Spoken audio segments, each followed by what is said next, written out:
This tutorial we're going to start with chapter 6 in the GCSE book, and this chapter is about molecules and matter.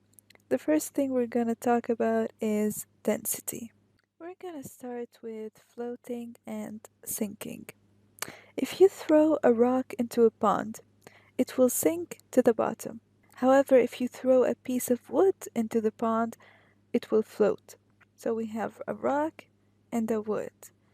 All of this is because the two materials have different densities. The wood is less dense than the water, so it floats.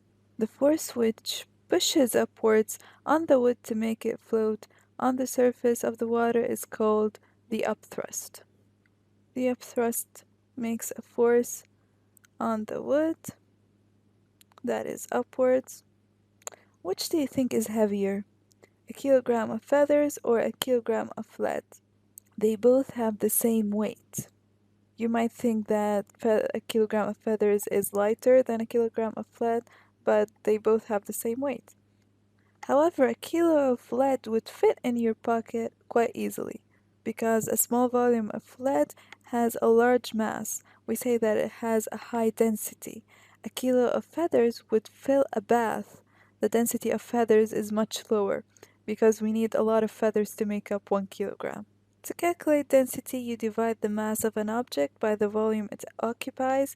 The equation to use is density equals mass over volume, or it can be denoted as symbols.